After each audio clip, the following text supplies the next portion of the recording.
Speaking to the bill. Gentleman has the floor. Thank you, Mr. Speaker. It's hard act to follow.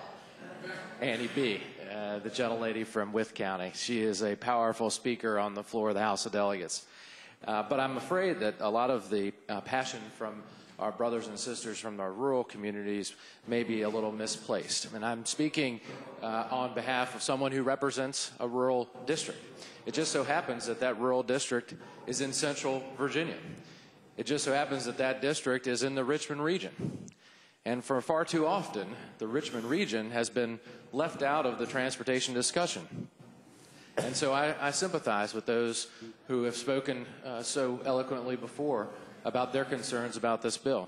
We have had two landmark transportation measures passed since I've been a member of this House, carried very honorably and well by our Speaker. During those discussions, they were driven primarily by those from Northern Virginia and those from Hampton Roads. Well, the crescent of Virginia includes this capital. It includes the Richmond region. In fact, the statistics show that 2/3 of Virginians live in the urban crescent. We share the tax burden too.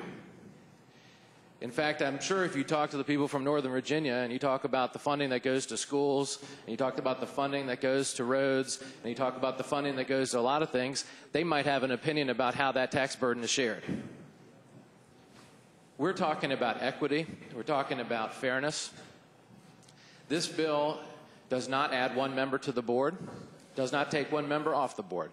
It does not change how money is allocated. It simply says that it should be aligned with how the population of Virginia has grown and developed. And it will continue to go in that direction. So how do we set a course for the next 10 years to plan for that? We talk a lot about planning and transportation planning and land use planning.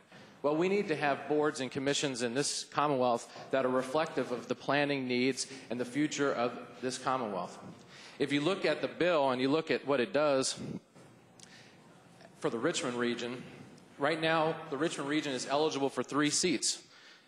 1 for the Richmond district, 2 urban at large. The Richmond district goes all the way to North Carolina.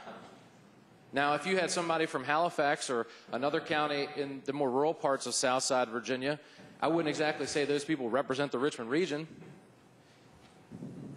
We have never, from the Richmond region, had a member of the urban at-large seats, even though we are the 3rd most populous region in this Commonwealth.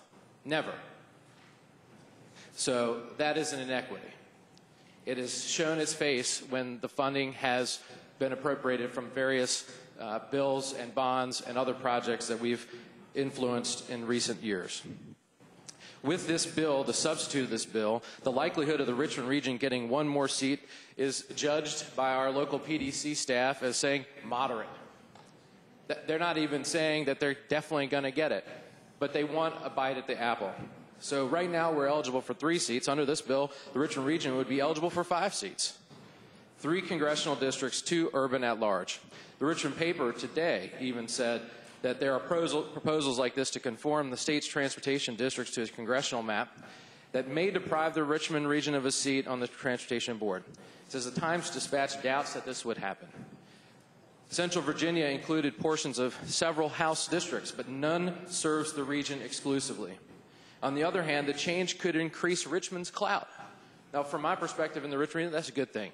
If you live in the Richmond region, I think you would think that's a good thing. So that's why I'm supporting this bill. It addresses the population disparity in this Commonwealth as it relates to roads, and I appreciate the gentleman from Northern Virginia and others who have worked on this bill to this point for including the Richmond region in the transportation discussion. Thank you very much, Mr. Speaker. John